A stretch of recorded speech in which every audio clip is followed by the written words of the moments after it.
వివాహ దాంపత్య జీవితంలో ఎందుకొరకు ఈ మధ్య కాలంలో విడాకులు ఎక్కువగా అవుతున్నాయి? ఈ విషయం గురించి మాట్లాడుకోబోతున్నాం. నిజానికి మన హైందవ ధర్మం ప్రకారం వివాహం చేసుకున్న తర్వాత ఇలా విడాకులు లాంటి పదాలు లేకుండా ఉండడానికి ఎన్నో పూజా కైంకర్యాలు మన పెద్దవాళ్ళు మనకిచ్చారు. మీకు దీనికోసం కేదారేశ్వర వ్రతం అనే ఒక వ్రతం ఉంది.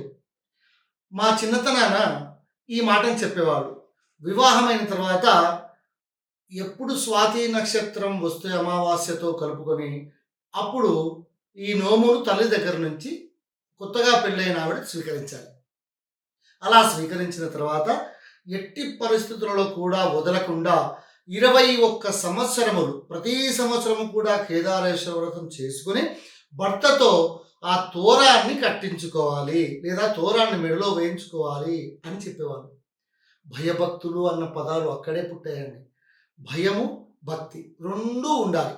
ఖచ్చితంగా ఈ తోరము కట్టించుకోకపోతే భగవంతుడు ఏం శిక్ష వేస్తాడో అని భయపడి అయినా సరే ఆ భార్యాభర్తలు ఇరువురు కూడా ప్రతి సంవత్సరము ఖచ్చితంగా కేదారేశ్వర నోము నోముకొని తర్వాత తోరాన్ని భర్తతో బంధనము చేయించుకొని నమస్కరించేవారు. 21 సంవత్సరాలు ఆనందంగా జీవించిన తర్వాత మళ్ళీ వాళ్ళు విడిపోయే అవకాశం ఉంటుందండి. దాని అర్థం ఏంటంటే భార్యాభర్తలు ఒకరినొకరు ఖచ్చితంగా అర్థం చేసుకోవాలి, ఒకరి కోసం ఒకరులా జీవించాలి. మీకు హైందవ ధర్మంలో ఒక మాట చెప్తారు. భార్య యొక్క వయస్సు భర్త వయస్సు కంటే కనీసం 2-3 సంవత్సరాలు 5 సంవత్సరాలన్నా తక్కువ ఉండాలి. ఎందుకు ఆ మాట చెప్తారో తెలుసా? పురుషుడి కంటే స్త్రీ 3 నుండి 5 సంవత్సరాల ముందే విషయాన్ని ఆలోచిస్తుంది, విషయ పరిజ్ఞానం తెలుసుకోగలుగుతుంది. అందరూ ఏమనుకుంటుంటారు? స్త్రీ చాలా వెనుకబడి ఉంది, స్త్రీ చాలా వెనుకబడి ఉంది అనుకుంటుంటారు. అక్షర సత్యం చెప్తున్నానండి. స్త్రీని పురుషుడు అలా తాకవలనన్నా అంటే ఆమె ఉన్న స్థాయిని తాకవలనంటే కనీసం ఇంకా 1000 జన్మలెత్తినా అది సాధ్యమయ్యేది కాదు. స్త్రీకి అంతటి శక్తి ఉంది. అలాగే అర్థం చేసుకోగలిగేది స్త్రీయే, జీవన విధానాన్ని సాగించుకుంటూ ముందుకు తీసుకువెళ్ళేది కూడా స్త్రీయే. ఈ మధ్యకాలంలో భార్యాభర్తలు ఇరువురు కూడా పెళ్ళైన తర్వాత ఒకరిని ఒకరు అర్థం చేసుకోవాలి. ఒక చిన్న విషయాన్ని గమనించండి. పెళ్ళి అయిన కొద్ది రోజులకే నా దగ్గరికి ఒక ఆవిడ వచ్చింది. వచ్చి మా అత్తగారు నా మాట వినట్లేదు, నా నా భర్తకు కూడా మా అత్తగారు చెప్పినట్టే వింటున్నాడు కనుక నేను ఆయనతో కాపురం చేయాలనుకోవట్లేదు, ఎందుకంటే మా అత్తకు ఏం చెప్పాలో ఎలా చెప్పాలో తెలియట్లేదు. ఈ విధంగా తీసుకుని వచ్చింది. వెంటనే నేను, అమ్మ మీ అత్త మాట మాత్రమే కటువ, ఇంకా ఏమైనా సమస్యలు ఉన్నాయా? మా ఆయన ఏం చేయాలన్నా వాళ్ళ అమ్మనే అడుగుతున్నాడు. మా అత్తగారు కూడా నేను ఏదైనా ముందుగా చెబితే నీకేం తెలుసు చిన్నపిల్లవి అని మాట్లాడుతుంది. ఇది కంప్లైంట్. నేను ఆ అమ్మాయిని కూర్చోబెట్టుకుని ఒక మాట చెప్పాను. చూడమ్మా, నీ వయసు ఎంత? 24 సంవత్సరాలు. మీ అత్తగారి వయసు ఎంత? 48 సంవత్సరాలు. మంచిది. 48 సంవత్సరాల నుంచి అదే విధంగా జీవిస్తున్న మీ అత్తగారు అక్కడ ఉన్నారు. 24 సంవత్సరాల నుంచి మీరు ఇప్పుడు ఏ ఆలోచనతో ఉన్నారో అదే ఆలోచనలతో మీరు కూడా పెరుగుకుంటూ వచ్చారు. మీకంటే ఇంకా ఒక 24 సంవత్సరాల ఎక్కువ అనుభవం ఆమెకు ఉంది. ఆమె నిదానంగా రెగ్యులర్గా ఆమె పద్ధతి ఎలా మాట్లాడుకుంటూ వెళ్తుందో ఆ మాటలని ఇప్పటికిప్పుడు మార్చుకోని చెప్పడం కష్టం. కనుక నీవే కొంచెం తగ్గు. మీ అత్తయ్యకి ఆమె మనసులో ఉన్న విషయాన్ని చెప్పడం మాత్రమే రాదు. ఇంత చిన్న విషయాన్ని అర్థం చేసుకోగలిగితే నువ్వు హాయిగా కాపురం చేసుకోవచ్చు. రెండవది, మీ భర్త ప్రతిదీ తీసుకెళ్ళి మీ అత్తకు చెప్తున్నాడు. ఇక్కడ మీ అత్తగారిని మీరు మెచ్చుకోవాలి. ఎందుకు అంటే తన కొడుకును ఏది చేసినా కూడా చక్కగా వచ్చి తల్లికి చెప్పాలి అన్న విషయం నేర్పిస్తూ అత్తగారు పెంచింది. నీ భర్త ఎట్టి పరిస్థితులలో దురలవాట్లు కానీ దుస్సంగత్యానికి కానీ వెళ్ళి ఉండడు. నిజమైన కాదా చెప్పు? అవును గురుగారు, నిజమే. చూసావా? అంటే దాని అర్థమైంది, పిల్లలను చాలా భద్రతతో పెంచిన సమయంలో ఈ చిన్న చిన్న విషయాలు వస్తాయి. మీరేం చేయాలి?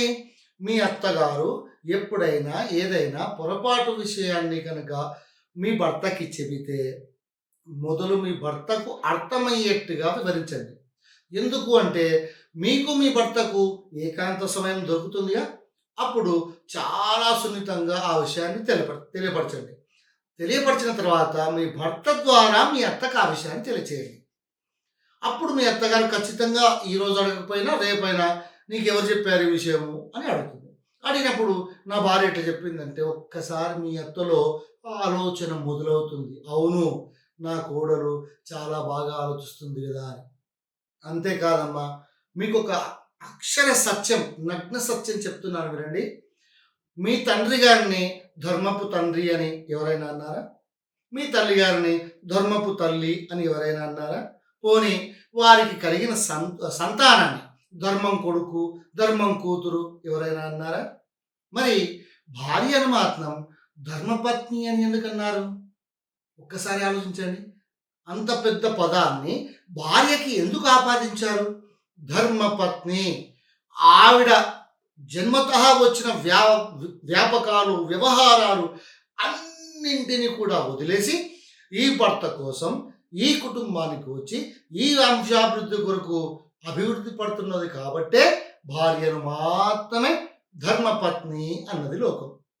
హైందవ ధర్మంలో ఈ విషయం ఒక్కటే తెలియజేయడం కాదు, మీరు లగ్న కుండలిలో గమనించినట్లయితే ప్రతి గ్రహం కూడా తానున్న గ్రహాన్ని చూస్తూ ఏడవ ఇంటిని కూడా ఖచ్చితంగా చూస్తుంది అని చెప్తారు.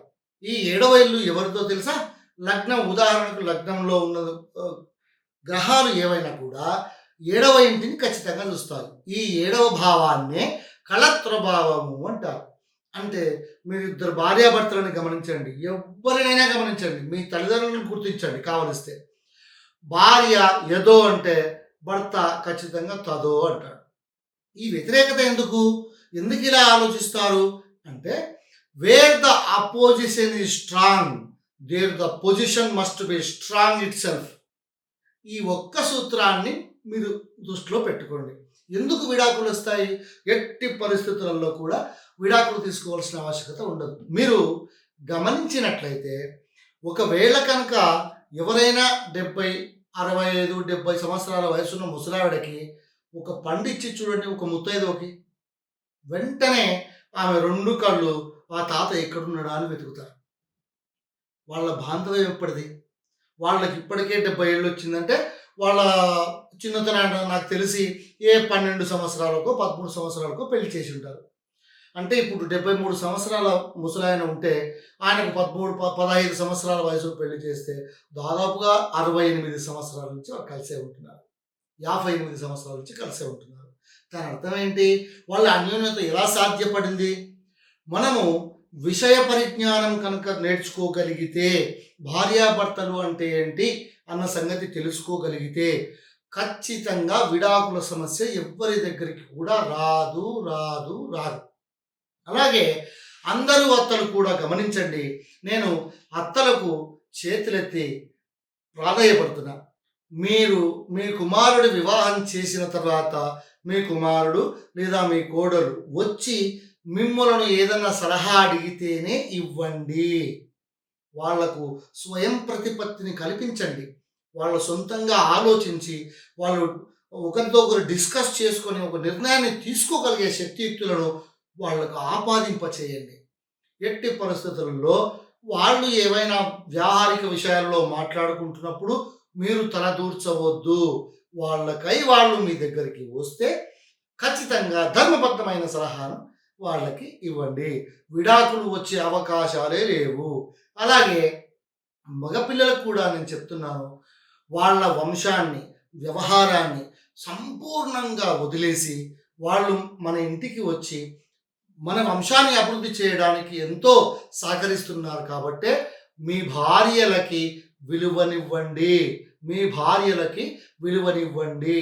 అలాగే మీరు ఇంకొక విషయాన్ని కూడా గమనించండి. మామూలుగా వివాహం జరిగిన తర్వాత పెళ్ళైన కొత్తలో ఆ అమ్మాయిని కనుక అమ్మా నువ్వు మీ కుటుంబంలో ఫస్ట్ ప్రిఫరెన్స్ ఎవరికి ఇస్తావు అని చెప్తే ఆమె కనుక ఒకవేళ పొరపాటులో మా భర్తకే నేను ఫస్ట్ ప్రిఫరెన్స్ ఇస్తా అంటే అది పచ్చి అబద్ధం. ఈ మాటను నమ్మండి. ఆమె ఖచ్చితంగా మొట్టమొదటి ప్రిఫరెన్సు వాళ్ళ తల్లిదండ్రులకే ఇస్తుంది. ఇదే నిజం. అలాగే కొద్ది రోజులైన తర్వాత ఆమె గర్భం దాల్చిన తర్వాత ఆ అమ్మాయిని మీరు మళ్ళీ అడగండి. అమ్మ నువ్వు మొదటి ప్రిఫరెన్స్ ఎవరికి ఇస్తావు మీ కుటుంబంలో? మా భర్తకి ఇస్తాను. ఇది పచ్చి నిజం. ఆమె ఫస్ట్ ప్రిఫరెన్స్ భర్తకే ఇస్తుంది. రెండవ ప్రిఫరెన్స్ ఎవరికి ఇస్తావు? మా తల్లిదండ్రులకు ఇస్తాను. మూడవ ప్రిఫరెన్స్ ఎవరికి ఇస్తావు? మా అత్తామామలకు ఇస్తాను. ఇదే నిజం. అదే మీరు డెలివరీ అయిన తర్వాత మళ్ళీ ఆ అమ్మాయిని అడగండి. అమ్మా నువ్వు ఫస్ట్ ప్రిఫరెన్స్ ఎవరికి ఇస్తావు అంటే మొదట నా బిడ్డకి ఇస్తాను. ఇది పచ్చి నిజం. రెండవ ప్రిఫరెన్స్ ఎవరికి ఇస్తావు? మా భర్తకి ఇస్తాను. ఇది కూడా పచ్చి నిజం. మూడవ ప్రిఫరెన్స్ ఎవరికి ఇస్తావు? అత్తామామలకి ఇస్తుంది. నాలుగవ ప్రిఫరెన్స్ ఎవరికి ఇస్తావు? మా అమ్మ నాన్నలకి ఇస్తాను. ఎందుకు ఇలా చెప్తుంది? ఎప్పుడైతే సంతానం కలిగిందో ఇక్కడ ఒక చిన్న రాజ్యం ఏర్పడ్డట్టే. తండ్రి రాజ్యానికి సహకరించడం లేదా తండ్రి రాజ్యం నుంచి సహకారం పొందడం ఇది ఆ కుటుంబం యొక్క ధర్మము. ఈ విధంగా ఆలోచిస్తూ నా భవిష్యత్తు ఎంతో ఉంది అన్న సంగతిని గుర్తిరిగి ఆ తల్లిదండ్రులను కనుక మీరు ఆనందంగా చూసుకోగలిగితే మీరు సంతోషంగా ఎలాంటి విడమరకలు లేకుండా ఆనందంగా మీ దాంపత్య జీవితాన్ని సాగించగలరు. అంతేకాదు మీరు ఒకసారి గమనించండి, ఆంగ్లంలో అత్తని మదర్ ఇన్ లా అంటారు. ఆ పదం చూడండి ఒకసారి, మదర్ ఇన్ లా. చట్టబద్ధంగా ఈమెనే నాకు తల్లి అని. ఈ విషయాన్ని మీరు గుర్తురగడమే కాదు, ఆనందకరంగా జీవించాలంటే భర్తను అర్థం చేసుకొని భార్యను అర్థం చేసుకుని భర్త ఇద్దరు కూడా అన్యోన్యంగా జీవించగలిగితే విడాకులు అన్న పదం ఎట్టి పరిస్థితులలో రాదు రాదు రాదు. కనుక ఒక్కసారి వివాహం చేసుకున్నామంటే ఒకరి కోసం ఒకరు అనుకున్నట్టుగా ఉండి ఆనందంగా జీవించగలగాలి. సంతోషంగా దైవ దర్శనం చేసుకోండి, ఆనందంగా జీవించండి. ప్రతి దేవుడి దగ్గర కళ్ళు తెరిచి ఆ దేవుడు ఎలా ఉన్నాడు, ఆ దేవుళ్ళు ఎందుకు అంతన్యోన్యం ఉన్నారు అని హిందూ పురాణ కథలను తెలుసుకోండి. ఆనందంగా జీవించడం ఎలాగో తెలుసుకోండి. ఎట్టి పరిస్థితులలో కూడా విడాకులు ఉండవు. అంతేకాదు కొత్తగా పెళ్ళిన వారికి చెప్తున్నాను, మనం పెళ్లి పత్రికలలో పైన శ్రీమతి అండ్ శ్రీ అని రాస్తాం. అది సనాతన ధర్మం దగ్గర నుంచి మనం నేర్చుకున్నటువంటి విషయం. అదే మీరు ఇంగ్లీష్లోకి వెళ్ళండి, మిస్టర్ అండ్ మిస్సెస్ అంటారు. అలాగే మీరు ఏదైనా ప్రవచనం జరుగుతున్న చోట గమనించినట్టయితే మీరు సోదర సోదరీమణులారా అని మన సనాతన ధర్మం దగ్గర నుంచి నేర్చుకొని మనం మాట్లాడుకుంటూ చెప్పగలుగుతాం. అదే ఇంగ్లీష్లో అయితే లేడీస్ అండ్ జెంటిల్మెన్ అంటారు. అంటే ఇక్కడ లేడీస్ లాగే ఉంచిండు, మగవాళ్ళందరూ మాత్రం జెంటిల్మెన్ అయిపోయింది. కానీ మన హైందవ ధర్మంలో అలా లేదు. స్త్రీకే ప్రథమ ప్రాధాన్యత ఉంటుంది. కాబట్టి మీరు దాంపత్య జీవనంలో సమస్యలు వచ్చి ఆ సమస్యల కారణం చేత విడాకుల వైపు ఆలోచిస్తూ ఉన్నామనిపించినప్పుడు మీరు ఎట్టి పరిస్థితులలో కూడా తొందరపాటు నిర్ణయాలు తీసుకోకుండా ద్వివిజ్ఞానము అనే ఈ ఛానల్ను సంప్రదించి మమ్మల్ని సందర్శించండి. మీ సమస్యను ఆలోచించి ధర్మబద్ధంగా మీరు ఎలా జీవిస్తే బాగుంటుంది, మీ దాంపత్యం ఎలా ఉంటే బాగుంటుంది అన్న విషయాలని అస్ట్రాలజికల్ కౌన్సిలింగ్ ద్వారా తెలియపరిచి మీ యొక్క ఉన్నతికి పాటుపడి మీ దాంపత్యాన్ని పునరుజ్జీవనం చేయించడానికి మా సహకారం ఖచ్చితంగా ఉంటుంది. మా నెంబర్ 9182126664.